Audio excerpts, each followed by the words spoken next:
Hi, നമസ്കാരം. Lotus പിന്നൂസിൻ്റെ പുതിയ വീഡിയോയിലേക്ക് സ്വാഗതം. അപ്പം ഇന്ന് ഞാൻ എൻ്റെ ഹോം ഗാർഡൻ തന്നെയാണ് കാണിക്കുന്നത്. അപ്പോൾ ഞാൻ എൻ്റെ ഹോം ഗാർഡൻ കുറച്ച് മാറ്റങ്ങളൊക്കെ ഉണ്ട്.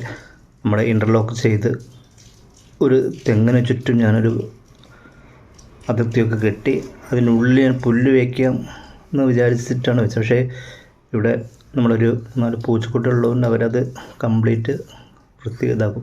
അപ്പോൾ അങ്ങനെ ഞാൻ കുറച്ച് വൈറ്റ് പെബിൾസ് വാങ്ങിയിട്ട് കുറേ കാലമായി വിചാരിക്കുന്നു. പക്ഷേ ഇന്ന് കുറച്ച് പെബിൾസ് വാങ്ങിയിട്ട്, പക്ഷെ അത് മുഴുവനായിട്ടില്ല, കുറച്ചും കൂടി വേണം അത് ഫില്ല് ചെയ്യണമെങ്കിൽ. അത് കഴിഞ്ഞ് അതിൻ്റെ ബോർഡറായിട്ട് വൈറ്റ് അരയിലേ കൊടുത്തു. പിന്നെ തൊട്ടടുത്ത് കംപ്ലീറ്റ് എഗ്ലോണിമയുടെ ഒരു സെറ്റ് വെച്ചു. അതിൻ്റെ അടിയിൽ കംപ്ലീറ്റ് ഈ വൈറ്റ് അരേലിയ ബോർഡറാക്കി വെക്കാൻ അങ്ങനെയുള്ള സെറ്റ് ചെയ്തുകൊണ്ട് വരികയാണ്.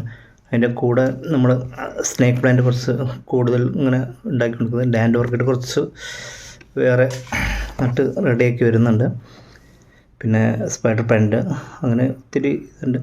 അപ്പം നമ്മൾ ആ പെബിൾസ് വെച്ചിട്ട് അത് സെറ്റാക്കി എടുക്കുന്നുള്ളൂ. അപ്പം ഞാനത് കുറച്ച് അതിൻ്റെ കൂടെ നമ്മൾ ടെറസിൻ്റെ മുകളിലുള്ള കുറച്ച് ഗാർഡ്, അപ്പോൾ അവിടെ നല്ല വെയിലുണ്ട്. അപ്പോൾ അവിടെ ഞാൻ കുറച്ച് നന്നായിട്ട് റോസ്, കുറച്ച് ഒരു 10-12 റോസ് വെച്ചിട്ട് കുറച്ച് ബോളരേലിയ ബോർഡറാക്കിയിട്ട് അതിൻ്റെ ഉള്ളിൽ കുറച്ച് ഇത് സെറ്റ് ചെയ്യാൻ നല്ല വെയിലും കിട്ടും, സ്പേസ് അത് താഴെ ആകുമ്പം ഇവന്മാരുടെ ഈ ശല്യമുണ്ട്. അപ്പോൾ മുകളിലാകുമ്പം കുറച്ച് ഏരിയ ഓപ്പൺ ടെറസ് ഉണ്ട്, ആ ഭാഗത്ത് കുറച്ച് ചെയ്യാൻ വേണ്ടിയിട്ട്.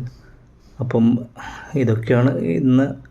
അപ്പോൾ ഓരോരോ വീഡിയോ കാണുമ്പോൾ നമുക്കൊക്കെ ഒരുപാട് ഐഡിയ വരും, പക്ഷേ നമുക്ക് കൂടുതൽ എക്സ്പെൻസ് ചിലവഴിച്ചിട്ട് അപ്പം ഓരോ വീഡിയോ കാണുമ്പോഴും ഇപ്പോഴാണ് ശരിക്കും അതിൻ്റെ ഓരോ വീഡിയോ കാണുമ്പോൾ അതിൻ്റെ എത്ര കോസ്റ്റ് അവരതിനു വേണ്ടി മുടക്കുന്നുണ്ടെന്നുള്ളതിൽ മനസ്സിലാവുന്നത്. അപ്പം നമ്മൾ ഉള്ളതിൽ നമ്മൾ പരിമിതി വെച്ചും കൊണ്ട് നമ്മൾ മാക്സിമം കിട്ടുന്നത് കുറച്ച് പെട്ടെന്ന് ഒറ്റയ്ക്ക് ചെയ്തില്ലെങ്കിൽ ഓരോരോ ഭാഗം. പിന്നെ ഇപ്പം ഞാൻ ഒരു ട്രെൻഡ് മനസ്സിലാക്കിയത്, നമ്മൾ അധികം ഉള്ള ചെടികൾ നമ്മളിങ്ങനെ മൾട്ടിപ്ലൈ ചെയ്തുകൊണ്ടിരിക്കുക. അതിന് ഒരു ബോർഡർ ആക്കിയിട്ട് അതിൻ്റെ കളർ കോമ്പിനേഷൻ ഏത് കളറാണോ വെക്കുന്നത് അപ്പം അതിൻ്റെ അതിനോട് മാച്ചായിട്ടുള്ള മറ്റൊരു കളർ ചെടി കുറച്ച് ഹൈറ്റ് കുറച്ചിട്ട് വെക്കുക.